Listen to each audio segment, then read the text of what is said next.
Kako je Potjeh tražio istinu? Prvo poglavlje. Bilo je to u vrlo davno doba. Na jednoj krčevni u staroj Vukovoj gori živio starac vijest za svoja 3 unuka. Desilo se da je starac ostao sam sa svojom unučadi, te ih othranio od malena. Bili pak unuci sad već odrasli momci, djedu do ramena i poviše ramena. Zvali se oni Ljutiša, Marun i Potjeh. Jednog jutra u proljeće ustade stari vijest, rano prije sunca, probudi svoja 3 unuka i reče im da idu u šumu gdje su lani med vadili i da vide kako li su pčelci prezimili i izlaze li već pčelice od zimskog sna. Marun, Ljutiša i Potjeh ustadoše, opremiše se i odoše. Bijaše dobar komad puta do onog mjesta gdje bijahu pčelci, no sva 3 brata poznavahu šumske prolaze, zato uđoše sigurno i radosno u šumu. Nego u šumi bijaše još nekud tamno i nemilo, jer sunce još ne bijaše granulo, niti se čule ptice ili zvjerke. Zato postade braći nekako strašno u ovoj tišini, jer se zorom prije sunca rado povlačio šumom, sve od krošnje do krošnje, zlobni bjesomar, vladar svih šumskih bjesova. Zato braća stadoše jedan drugoga ispitivati, što li sve ima po svijetu. No kako ne bijaše nijedan od njih još nikada izašao iz one šume, nijesu jedan drugome znali da pripovjedaju o svijetu i tako se još više obneveseliši. Eto, kako bi se malo obodrili, stadoše oni pjevati i ovako dozivati Svaružića da izvede sunce. Moj Božiću Svaružiću, zlatno sunce, bijeli svijet, moj Božiću Svaružiću, lunaj lije, lunaj le. Tako pjevajući šumom sav glas iziđoše na jedno mjesto sa kojeg se vidjelo drugo brdo. Kad oni tamo, ali navrh onog brda sinu sjajnost, kakove još nikada ne bijahu vidjeli, a treptila je kao zlatan varjak. Protrnuše braća od čuda, a ona svjetlost iščezne iz brda i stvori se bliže povrh jednog velikog kamena, zatim još bliže povrh stare lipe i napokon zasja kao čisto zlato upravo pred njima. I ukaza im se prekrasno momče u blistavo odijelu, a oko njega zlatna kabanica trepti kao zlatan varjak. Ne mogu braća ni da pogledaju u lice momčetu, nego pokriše oči rukama od velikog straha. Što me zovete kad me se bojite, momčići, ludovčići, nasmija se blistavo momče, a bijaše ono Svaružić. Svaružića zovete, a Svaružića se bojite. Bijeli svijet spominjete, bijelog svijeta se ne poznate, nego hajde da vam pokažem svijet i zemlju i nebo i da vam rečem što vam je suđeno. To reče Svaružić, te omahnu zlatnom kabanicom i zahvati zlatnim skutom Ljutišu, Maruna i Potjeha. Omahnuo je Svaružić, vije se kabanica, a braća na skutu kabanice viju se i kruže s njom. Viju, viju, kruže, kruže, a pred njima poče prolaziti cijeli svijet. On najprije vidješe sva blaga i sva polja i sva dobra i sva bogatstva, što ih onda na svijetu bijaše. Pa onda viju, viju, kruže, kruže i vide sve vojske i sva koplja i sve sulice i sve vojskovođe i sve plijenove, što ih onda na svijetu bijaše. Pa onda još jače viju, viju, kruže, kruže i odjedared vide sve zvijezde i sve zvijezdice i mjesec i vlašiće i vjetar i sve oblake. Od tolikog viđenja sve se smutilo braći, a ono kabanica sve udilj trepti kao zlatan varjak. Jedva u neke nekavice otpusti se zlatan skut, a Ljutiša, Marun i Potjeh Nađoše se opet na tratini. Pred njima zlatno momče Svaružić stoji kao i prije i ovako im kaže: evo sada ste, momčići ludovčići, vidjeli sve što na svijetu ima, a sad čujte što vam je suđeno i što treba da radite za svoju sreću. Čim on to reče, a braća se još više uplašiše i dobro napnu pamet i uši, kako bi sve točno upamtili. Ali u to Svaružić već biješe progovorio: evo što vam je raditi, ostanite na Krčevini i ne ostavljajte djeda dok on vas ne ostavi, i ne idite u svijet ni za dobrim ni za lošim poslom dok ne vratite ljubav djedu. Kad ovo izreče Svarušić, omahne zlatnom kabanicom i nestane ga kao da ga nikad bilo nije, a u šumi nasta bijeli dan. Ovo sve slušao i gledao bjesomar, vladar šumskih bjesova. Bijaše se on došunjao kao magla, sve od krošnje do krošnje za braćom, te se sakrio među granama stare bukve. Već odavna bijaše bjesomar zamrzio starca Vijesta. Zamrzio ga kako pogana čeljad mrzi pravedna čovjeka, a mrzi ga ponajviše poradi toga što starac bijaše na Krčevini zaveo sveti oganj, da se nikada ne ugasi, a bjesomaru se ljuto kašljalo od svetog dima. Ne svidje se dakle bjesomaru da braća poslušaju Svaružića, te da ostanu uz djeda i da ga služe, nego on zamisli da naudi vijestu i da mu kako god pobuni unučara. Zato kad se ljutiša Maruni potjeh osvijestiše od onolikog čuda i kad se podigoše da pođu kući, bjesomar brže bolje kao oblak sa vjetrom strugne u šumski dol gdje bijaše velika rakita. U rakiti pak puno sve bjesova, sitni, nakazni, guravi, mrljavi, razroki i svakojaki. Igrali se oni po rakiti. Tako oni zviždali, pištali, ciculjigali, lakrdijali, bijahu oni luda i bezglava čeljad, koja niti je za kakav posao, niti može kome nauditi, dok ih čovjek ne primi k sebi. Ovo pak naomi bjesomar.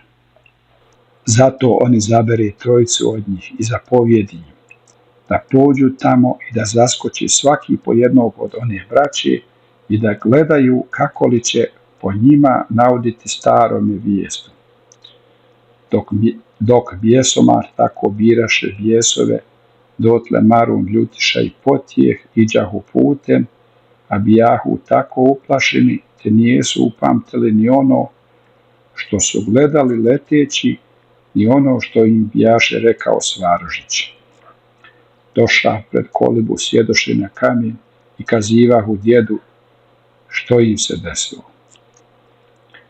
A što si vidio leteći i što ti je rekao Svaružić, upita Vijest najstarijeg unuka Maruna. Našao se Marun u neprilici jer ne bijaše ništa upamtio, niti se mogaše dosjetiti što li mu je rekao Svaružić. No ispod kamena na kojem sjeđahu iziđe mali bijes, sasvim malen, nakazan, a rogat, a siv kao miš.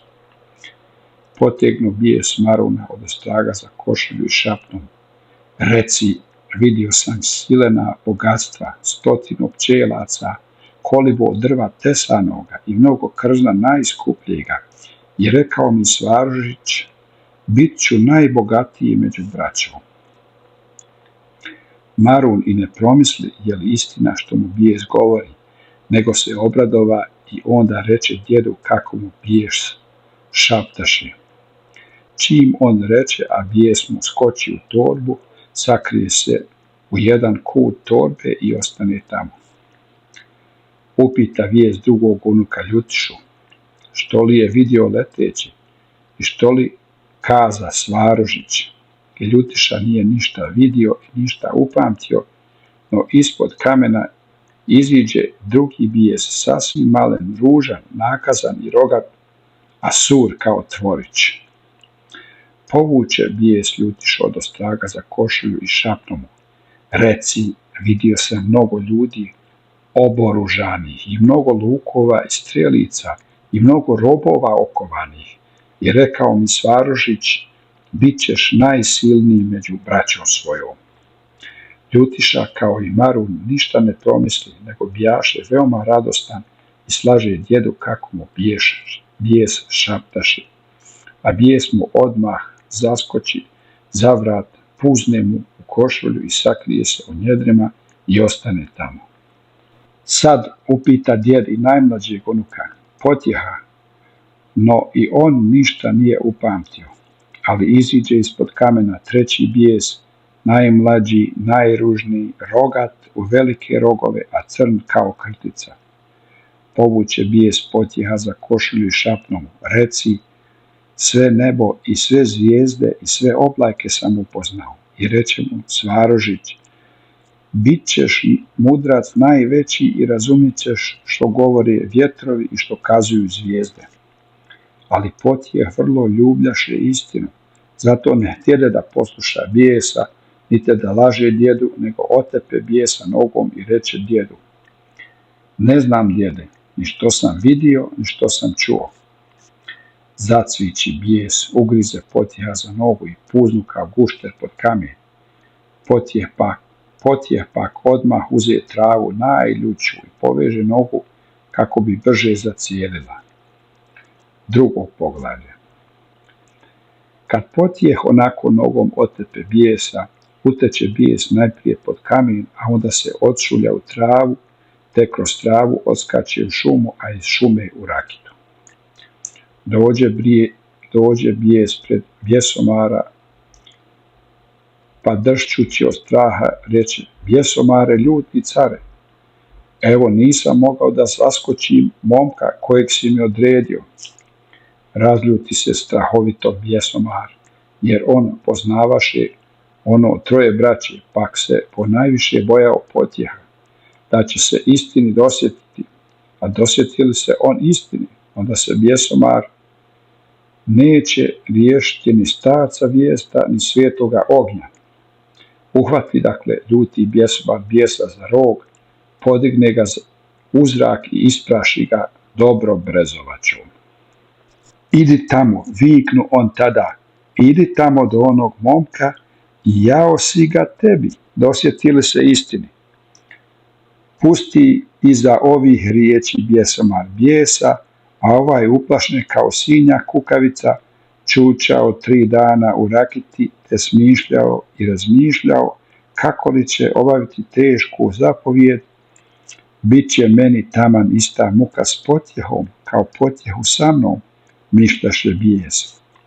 On pak bijaše pusti lakrdijaš, pa mu se nikako nije račilo na teški posao. Dok je on tako čučao u rakiti, dotle ona druga dvojica bijesova, jedan u torbi Marunova, a drugi u njedrima Ljutišinim, bijahu već na poslu. Marun i Ljutiša počeše od tog dana lutati po gori i dolinama i malo kada noćivahu u kolibi. I to sve radi bijesova. Ščučurio se bijes na dnu torbe Marunove, a taj je bijes volio bogatstvo, negoli svoj desni rog. Bode on dakle Maruna po vazdan rogom u bokove i svega nagoni i sve mu cvili. Hajde žurno, hajde, treba da se traži, treba da se nađe, da tražimo pčelce, da skupljamo meda, da djelamo rovaš od 100 reda. Ovo govorio bijes, jer se u ono doba urezivalo na rovaše koliko bi tko obogatio. Ljutišu pak bocka rogom bijes u njedrima, a taj je bijes htio da bude najjači među svima i gospodar svemu svijetu. Goni i nagoni on Ljutišu da ide šumom tražiti mlade grabiće i tanane javore, da od njih izradi junački pribor i oružje. Hajde žurno, hajde, treba da se traži, treba da se nađe koplje, luk i strijela po junačkoj čudi, da strijepe pred nama i zvijeri i ljudi, cvilio bijes. Slušali Ljutiša i Marun svoje bijesove i eto tako lutahu za svojim poslom kako ih bijesovi putili. Potije pak onog dana i još 3 dana osade uz djeda i podjednako misli i razmišlja što li mu bjaše rekao Svaružić. Jer Potije hoćaše da djedu istinu kaže, ali eto nikako da joj se dosjeti. Tako dan, tako 2, tako 3, kad li ono 3. dan, reče Potije djedu. S Bogom djede, odoh ja u goru i ne vraćam se dok se ne dosjetim istini, pa makar trajalo 10 godina. Vijest bjaše sije starac, te mu na svijetu ne bjaše stalo ni do čega, jedino do njegova unuka Potjeha, kojeg je ljubio i milovao kao uveli list rosicu. Zato on protrne i reče, što li će meni, sinko, ta istina, kad ja, sjedi starac, mogu 3 puta umrijeti dok joj se ti dosjetiš. Tako reče, još se ražali više u srcu negoli u govoru i pomisli, kako li me dijete ostavlja. Al Potijeh odgovori, idem djede, jer sam tako smislio da je pravedno. Vijest bjaše mudar starac i pomisli, možda u ovome djetetu ima više mudrosti nego li u staračkoj glavi, ako li pak jadan sagriješi na meni, morat će okajati na sebi, jer je pravedan i blagosloven. Kad to pomisli vijest, još više se rastuži, no ništa više ne reče, nego se izljubi s unukom i pusti ga da ide kuda bijaše naumio. Potjeha pak jako zaboli srce za djedom i malo te bi se na pragu predomislio i ostao uz djeda, no onda se silom otkine kako bjaše odluđio i pođe u goru. Dok se Potjeh tako rastajao od djeda, dotle se i onaj bijes iz Rakite nakanio da se prihvati svog teškog posla i pošao do krčevne da kako god zaskoči Potjeha. Ide dakle Potjeh u goru, a oborio glavu, kad on do prvog kamena, a pred njega bane onaj bijes. To je onaj isti, pomisli Potjeh, sasvim malen, nakazan, crn kao krtica, a rogat u velike rogove. Stane dakle bijes Potjehu na put i ne dade mu proći. Razljuti se Potjeh na ovo malo nakaze, što mu smeta, pa podigne kamen, baci se na bijesa, te ga zgodi upravo među rogove. Ubio sam ga, pomisli Potjeh. A kad pogleda tamo, a bijes živ i zdrav, i još mu narasla 2 roga na onom mjestu gdje ga je kamen udario. Taj se ne tjera kamenom, reče Potjeh sam sebi, pa obađe bijesa i pođe dalje svojim putem. A bijes i opet skoči pored njega, te sad s lijeva, sad s desna trči i skače stazom pred Potjehom kao zec. Tako oni stigoše do jednog mjesta koje bjaše kao mala ravan među stijenama, a vrlo kamenita. Na jednoj strani bjaše zdenac. Ovdje ću ostati, pomisli Potjeh, i odmah prostre kožuh pod divljaku jabuku i sjede da razmišlja i da se u ovome miru dosjeti što li mu bjaše uistinu rekao Svaružić. Al kad to vidje bijes, sjede upravo pred Potjeha pod grm i stade praviti svoje blezgarije i dosađivati mu. Pušta bijes Potjehu guštere pred noge, baca mu čičke na košulju i nagoni mu skakavce u rukav. Ovo je naopako jadan, pomisli Potjeh, kad je to trajalo već neko doba. Ostavio sam mudra djeda, rođenu braću i rodnu kolibu, kako bi se na miru dosjetio istini, a sad evo dan gubim vrijeme sa ovom rogatom besposlicom.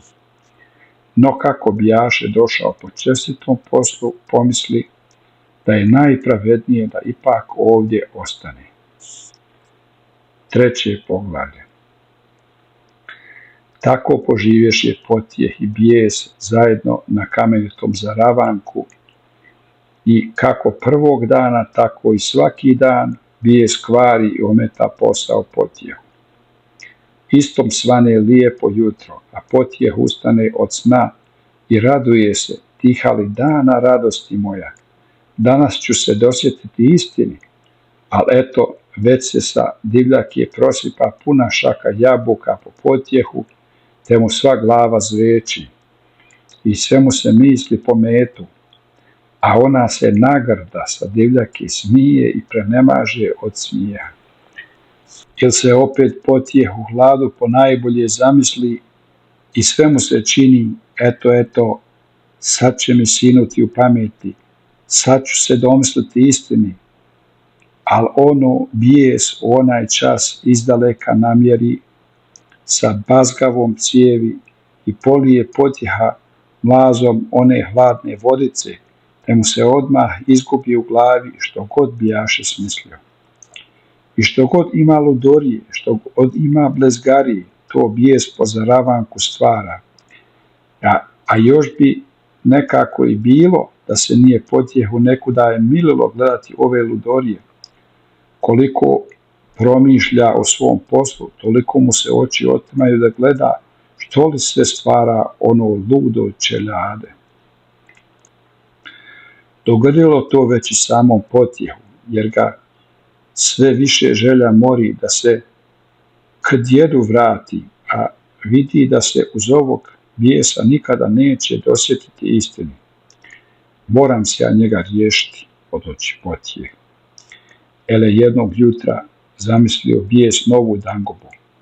Popeo se on na vrh stijene na koju bijaše strma vododerina, u kamenu zajašio glatki klipić i spustio se po vododerini kao munja. Omili bijesu odmah ta igra kao ni jedna druga, te mu se prohtjelo društva za nju. Uze on dakle travku i zasviždi u travku preko stijene i šumi, a ono iz grmlja i kamenja, iz rakite i šaša dotrkaše, dođipaše sve mali bjesovi kao onaj prvi.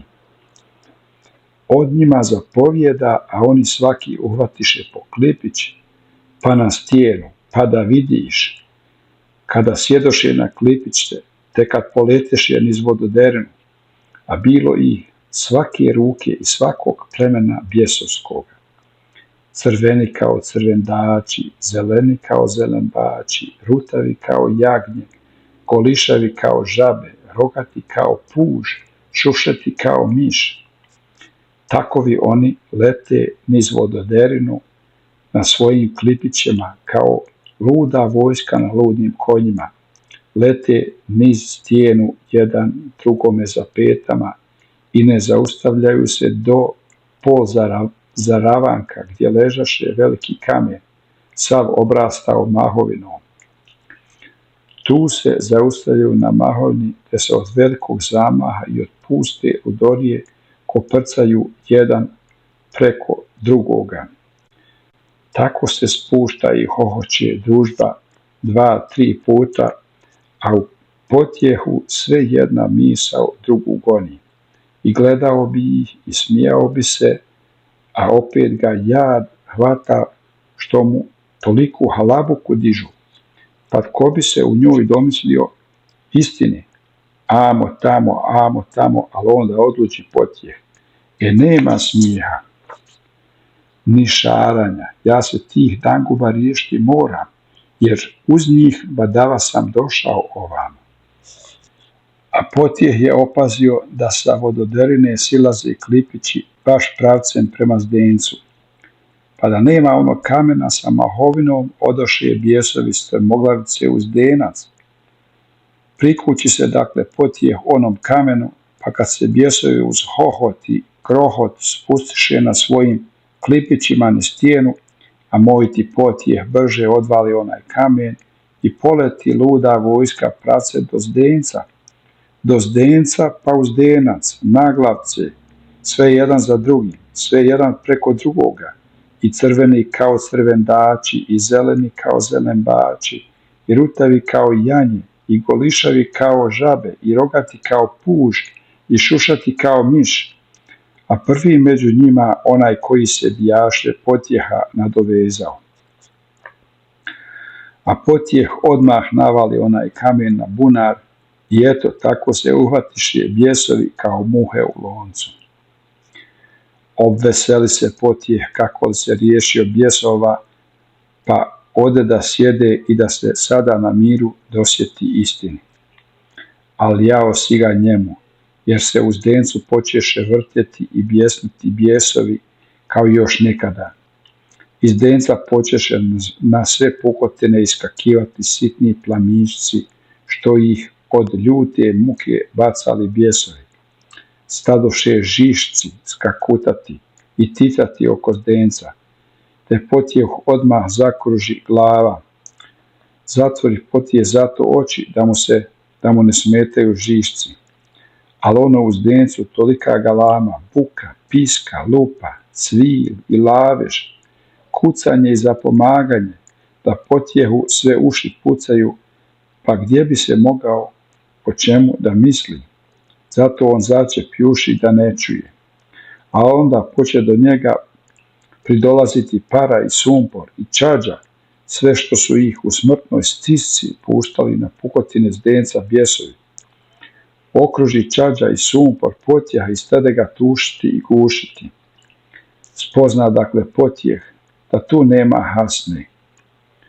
Sada vidim bolan, poklopljeni bijesovi 100 puta gori od puštenih, reče potjeh. Pa hajde da ih pustim, kad ih se ne mogu riješiti. Opet mi je lakše uz njihovu lakrdiju nego li uz njihovo zapomaganje.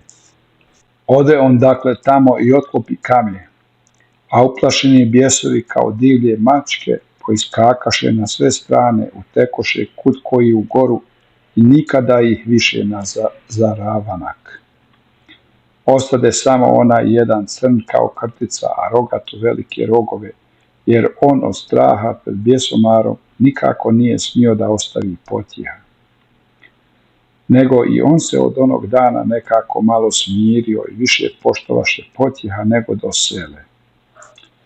I tako se njih dva nekako pogode, obiknu jedan na drugog i stanu živjeti jedan uz drugoga. Ali eto već minulo gotovo i godinu dana, a potjeh još ni izdaleka da se domisli istini, što li mu zapravo bijaše rekao Svaružić. Kad već godinu blizu, ali bijesu počelo dozlogađivati. Dokle ću ovako ovdje bivati, pomisli on. Stoga jedne večeri, kad je potjeh baš bio nakanio da zaspi, dođe bijes do njega i reče: a kako ti to, golube, sjediš ovdje već malo ne godinu dana i što će to tebi? Eno ti možda djed na krčenju već umro za to vrijeme. Zaboli potjeha srce kao da ga iglom ubolo, ali on reče: eto, tako sam odlučio, da ne idem odavde dok ne doznam istine, jer je istina preča od svega. Tako reče potjeh, jer on bijaše pravedan i blagosloven.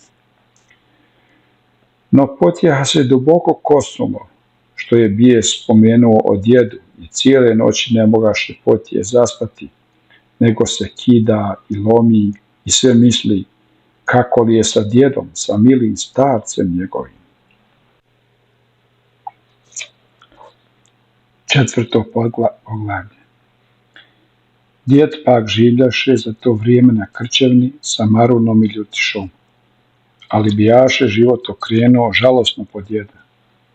Nije su marili unuci za djeda, niti nastojali oko njega, niti mu dozivali dobra jutra, ni lake noći, nego jednako hodali po svojim poslovima i slušali svoje bijesove u torbi i njedrima.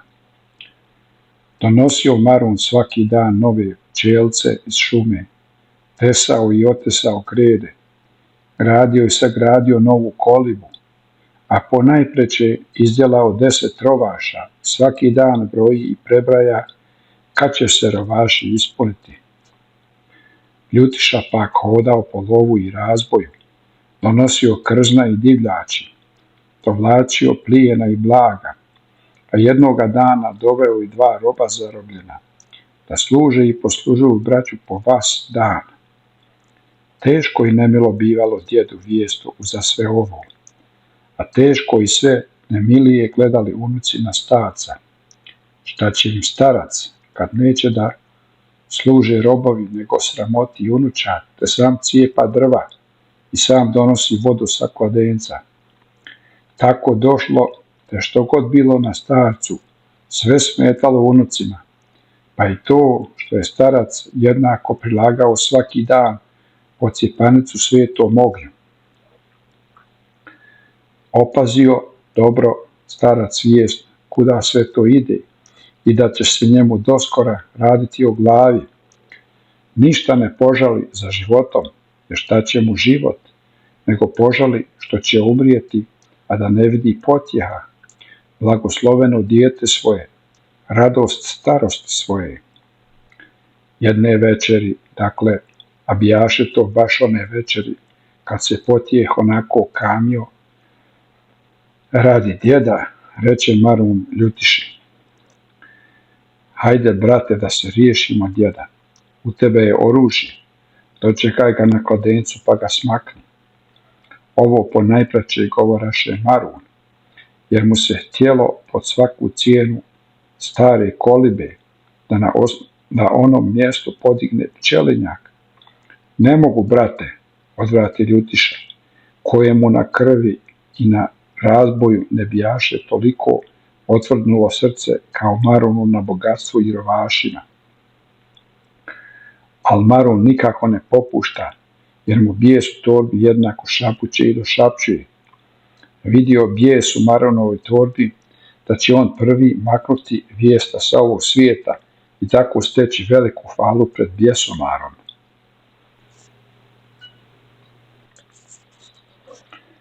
Nagovara dakle Marun Ljutišu, ali Ljutiša nikako ne htjede da svojom rukom ubije djeda. Složiše se dakle i dogovoriše napokon da će iste večeri potpaliti staru kolibu, neka izgori ona i u njoj starac. Kad se sve na Krčevini smirilo, odaslaše oni dakle robove neka čuvaju te noći u šumi Stupice. Braća pak odšuljaju se do kolibe, vijestove zatvore izvana vrata teškim klinom, kako ne bi djed utekao iz plamena, i podmetnu vatru pod sva 4 ušaka. Kad bijaše sve gotovo, odoše oni daleko u goru, da ne čuju djedovo zapomaganje. Dogovoriše se da će obaći čitavu planinu kolika je, kako se ne bi vratili do jutra, dok bude sve gotovo i djed i koliba spaljeni. Odoše oni, a vatra polako stade lizati oko uglova, no ono je bila stara orahovina, tvrda kao kamen, te plamen sve oko nje liže i oblizuje, ali ne može da je zahvati. Istom kasnom noć uvati se vatra krova.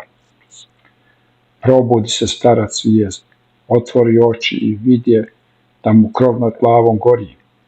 Ustade i pođe do vrata, pa kad nađe da su teškim klinom zamandaljena, odmah znadijaše čiji je posao. Oj, djeco moja, jadnici moji, reče starac, iz srdaca vaših vadite, a na rovaše mećete. A gledajte, još vam rovaši nisu puni i mnogo čislo na njima fali, a srca ste već do dna ispraznili, kad eto palite djeda i rodnu kolibu. To pomisli djed vijest o Marunu i Ljutiši i više o njima ni jedne ne pomisli, niti se radi njih ražali, nego pođe da sjedne i da spokojno sačeka smrt. Sjedne on dakle na škrinju i zamisli se o svom dugom životu. I što god je bilo u životu, ništa mu se ne učini teško. Jedino to što u svom smrtnom času nema uza se potjeha ljubljeno dijete svoje, kojega je toliko ražalilo. Dok on tako razmišljaše, dotle je stajao već sav krov u plamenu kao baklja. Gorjele i progorjele grede, stale pucati tavanice, progorjele, popucale, pa se sa obje strane kraj starca urušile i grede i tavanice sa plamenom u izbu. Okružio plamen vijesta, raskrio se krov nad njime, vidjelo se gdje se zora po nebu razjelzi pred suncem. Ustade stari vijest, podiže ruke i oči k nebu i tako čekaše da plamen odnese sa ovog svijeta i njega starca i staru kolibu njegovu. 5. poglavlje. Teško se izmučio one noći potjeh, a kad zora stade svitati, pođe on do zdenca da ohladi vruće obraze. Upravo se sunce na nebo, a potjeh prišao zdencu, kad zdencu, ali iz vode, zasvijetli svjetlost, zasaji, podiže se kraj zdenca, stade pored potjeha prekrasno momče u zlatnom odijelu, a bijaše ono svarožiće. Protrne od radosti potjeh i reče: Moj Božiću svarožiću, koliko te čekam, reci mi jadnome, što li mi ono reče da imam činiti? Evo se ovdje kinim i mučim i dozivam svu mudrost godinu dana, a nikako da se dosjetim istine. Kad on to reče, svarožić nekud zlovoljno strese glavom i zlatnim pramom. Ej, momčiću, rekao sam ti da ostaneš uz djeda svoga, dok mu ljubav ne vratiš, i da ga ne ostavljaš dok on tebe ne ostavi, reče svarožić. A onda još reče: Mislio sam da si ti najmudriji od braći, a eto ti baš i jesi najluđi. Kiniš se i mučiš i dozivaš mudrost godinu dana, da doznaš istinu. A da si poslušao srce svoje kad ti je na pragu kolibe govorilo, da se povratiš i da ne ostavljaš djeda, eto ti jadan istine i bez mudrosti. Tako reče svarožić i još jedared zlovoljno strese glavom i zlatnim pramom, pa se ogrnu zlatnom kabanicom i nestade ga. Zastiđen i zatečen ostade potjeh sam uza zdenac, a iza kamena smijao se onaj lakrdijaš, onaj bijes, sasvim malen, nakazan i rogat u velike rogove. Dopalo se bijesu gdje svarožić onako postidi potjeha, koji bijaše toliko pravedan. Kad se potjeh povratio od prve zabune, kliknuo radosno: Brže da se umnijem i da poletim do miloga starca svoga. To reče, prikući se zdencu da se umije. Nagnu se potjeh da zahvati vode, nagnu se odviše, oskliznu se i pade u zdenac i utopi se. 6. poglavlje. Iskoči bijes iza kamena, skoči na rub zdenca i pogleda, da na svoje oči vidi, je li istina što mu se učinilo. Jest, utopio se potjeh, eno ga leži na dno vode bijel kao vosak. Oj, zacviči bijes, koji bijaše posle ludo čeljade. Oj, da nas selim, brate moj. Cičao bijes, da je sve zvonilo sa onih stijena oko zaravanka, a onda se upre onaj kamen koji bijaše oslonjen na rub zdenca, a kamen se prevali i dobro poklopi zdenac, pa onda još povrh kamena baci bijes kožu u potjehu, pa još na kožu sjedne on sam, a onda stade igrati i skakati po kožovu. Oj, dovršen je posao moj, ciči bijes. Malo igrao po kožuhu, malo cičao, a kad se već bijaše umorio, ogleda se on po zaravanku i neko da mu čudno budi. naučio se bijesna potjeha i nikada još nije imao tako lagodnog života kao uz ovog pravednika.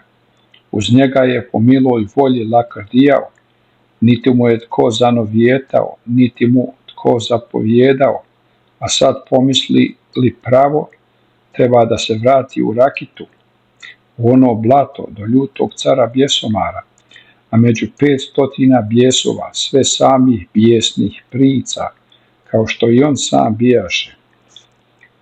Bijaše on tomu odvikao, pomisli on. Pomisli malo, snuždi se malo, pa sve jači, i što bi dlanom od dlan udario, eno ga, ludo i bezglavo čeljade, što čas prije klikovaše, stade sada plakati i revati i valjati se po onom kožuhu od ljutoga jada. Reve on i zavija, te ono ništa ne bijaše, što je prije cičao, bijes kao bijes, kad reve, onda baš reve, i sve čupa dlake sa onog kožuha i valja se po njemu, kao da je s uma sišao. U taj čas stigoše na zaravanak Ljutiša i Marun. Bijehu oni obašli svu goru, te se sada vraćahu kući na Krčevinu, da vide je li djed sretno izgorio sa kolibom. Tako na povratku stigoše na zaravanak, gdje ih još nikada nije bilo. Čuju Ljutiša i Marun cvilež i vide kožuh potjehov, i odmah pomisle nije li potjeh kako goć zaglavio.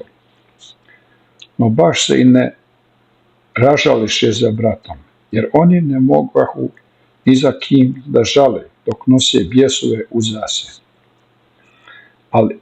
Ali u to se počeše vrpoliti njihovi bjesovi, jer su začuli gdje im onaj drug onoliko zavija, a ne bijaše nigdje složnijeg naroda ni vjernijih drugova u nevolji, nego li bijahu bjesovi. Po Rakiti se pru i kezmaju, ali u nevolji jedan za drugog glavu daju. Uzvrpoljili se dakle oni, uznemirili, načulili uši, pa onda izvirili, jedan iz torbe, a drugi iz njedara, i tako i izviriše, odmah opaze, valja se Brajan njihov s nekime, zavija i reve, samo se vidi kako dlake frcaju. Razdere ga strašno zvijere, viknuše prepašteni bjesovi, iskočiše iz torbe i njedara, te pohitješe do druga svoga. Kad oni tamo, al onaj se na kožuhu prenemaže i sve viče, pogibe onaj momak, pogibe onaj momak. Tišaju bjesovi druga, misli, trn mu je u peti ili mu komarica u uhu, jer oni ne bijahu živjeli uz onog pravednika, te za drugo ne znađahu da se cvili, ali onaj jednako reve i ne možeš svoga glasa čuti, niti ga možeš smiriti, a bjesovi uz to muka, što će s njime, a ne mogu ga ostaviti u ovoj nevolji. Smisle napokon, uhvate svaki po rukav od kožuha i odvuku kožuh i na njemu druga, te tako otkasaju u šumu, a iza šume u Rakitu do bjesomara. Ljutiša i Marun pak po prvi put nakon godine dana nađoše se bez svojih bjesova. Kad bjesovi od njih odskočili, braći se u isti čas učinilo, kao da su godinu dana slijepi svijetom hodali i kao da su ovog časa na zaravanku opet progledali. Pogledaše se kao u beznađu. Pogledaše se, jer odmah upoznaše kakovu su grijehotu na djedu počinili. Brate, rode, kliknuše jedan drugo, da poletimo, da spasimo djeda. I poletješe, kao da su im krila sokolova, do Krčevine. Stignu oni do Krčevine, a ono koliba bez krova, a iz izbe plamen kao stup. Samo joj stoje zidovi i vrata, teškim klinom zaklinjena.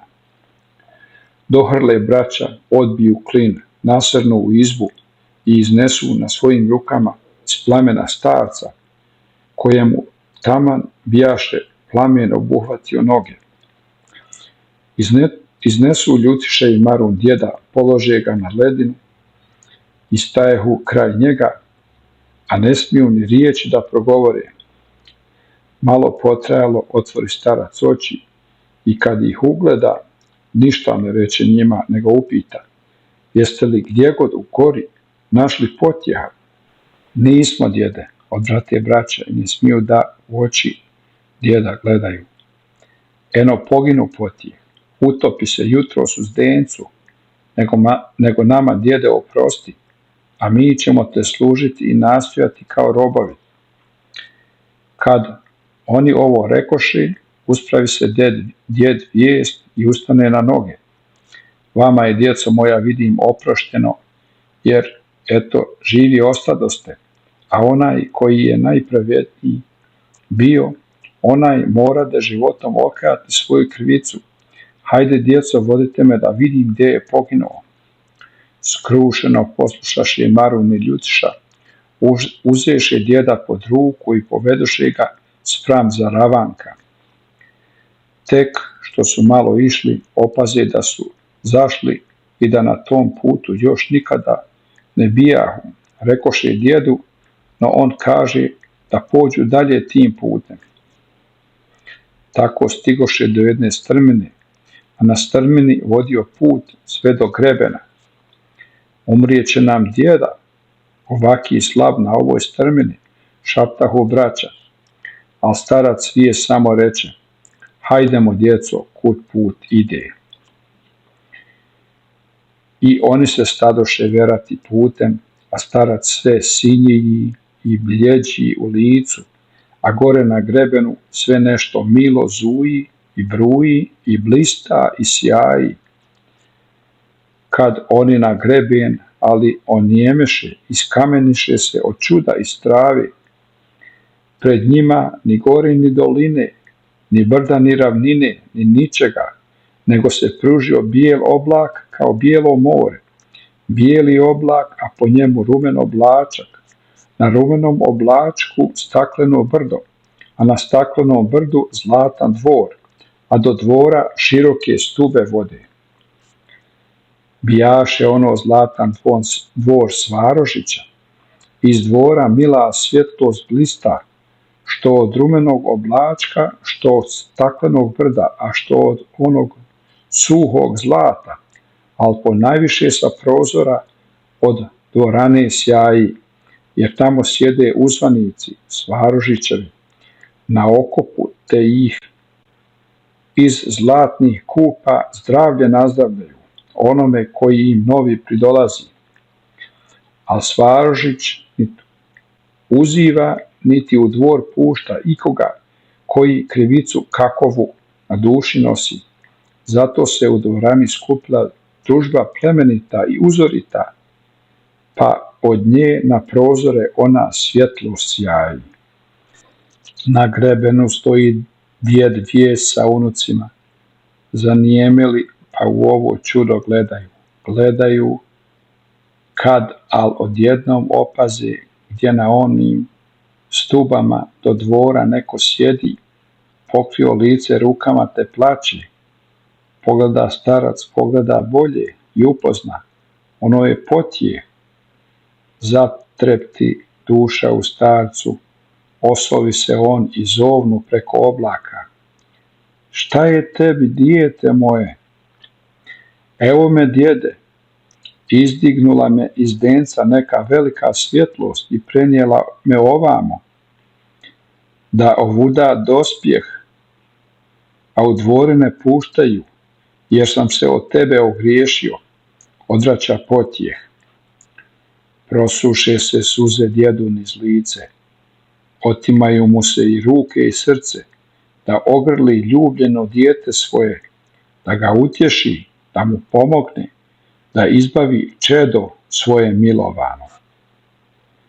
Pogleda Marun i Ljutiša u djeda, al djed sav izmijenio u licu, osinio, propao i nije nalik na živoga čovjeka. Umrijeće nam starac pred ovakvom strahotom, šaptahu oni jedan drugome.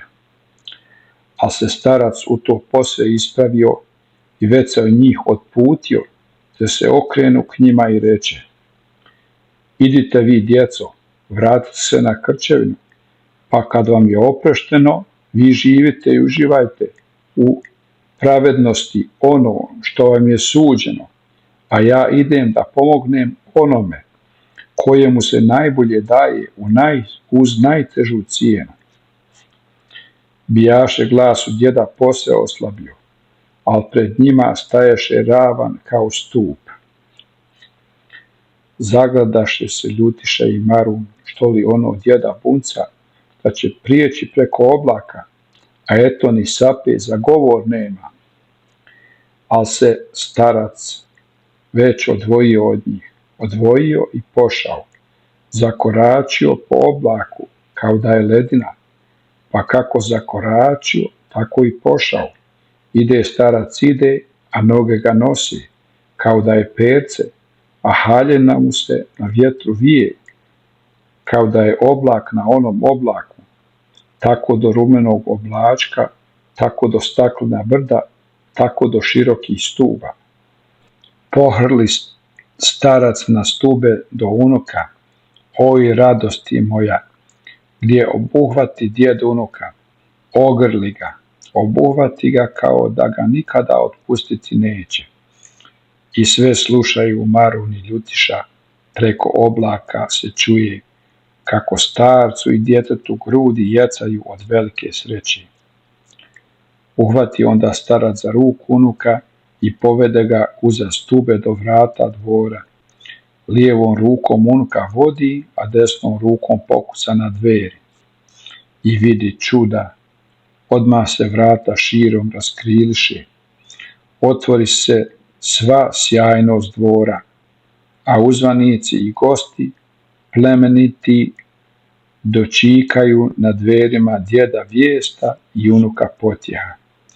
Dočikaju, ruke im pružaju i u dvor ih vode. Još vidješe Marun i Ljutiša gdje uz prozore prolaze i gdje ih za stol meću prvog među prvima djeda vijesta, a do njega potjeha, te tamo zlatnom momče Svaružić, zlatnom kupom goste zdravi. Velika strava uhvati Ljutišu i Maruna, kad se nađoše sami pred ovom strahotom. Da siđemo, brate, na našu Krčevinu, šapnu Marun, i okrenuše se i siđoše. Smučeni od tolikog čuda stigoše na Krčevinu i nikad više onoga puta ni grebena ne mogahu u gori naći. 7. poglavlje. Tako bilo i svršilo se. Marun i Ljutiša poživješe na Krčevini, poživješe dug život kao valjani momci i ljudi, odgojiše čestito koljeno, sinove i unuke, svako se dobro predavalo od oca na sina, pa i sveti oganj, da se k njemu prilaže podsjepanica svakim danom, kako se nikad ne bi izgasio. Ele pravo se bijaše bjesomar pobojao potjeha, jer da nije poginuo potjeh, tražeći istinu, niti bi bjesovi ostavili Maruna i Ljutišu, niti bi na Krčevini bilo svetog ognja ni čestitog naroda. Ovako pak sve izišlo na bruku i sramotu bjesomara i njegove vojske. Kad bjesomar ona dva bijesa dovodi kožuh potjehov i na njemu trećeg druga, koji još sve udilje revaše kao sulud, razljuti se strahovito bjesomar, jer spozna da im izmakoše sva tri momka. Od velikog jada dade on svoj trojici bjesova potkresati rogove, neka hodaju vas život okresani na ruglo svakom.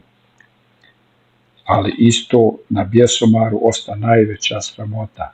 Eno, svaki mu se dan kašlje od svetoga dima, a u šumu nikud ne smije izići, da ne susretne koje valjano čeljade. Ništa dakle ne osta bjesomaru od svega ovoga, nego li prazan kožuh potjehu. I neka mu je, jer potjehu i onako ne treba kožuh u zlatnome dvoru Svarušićevu.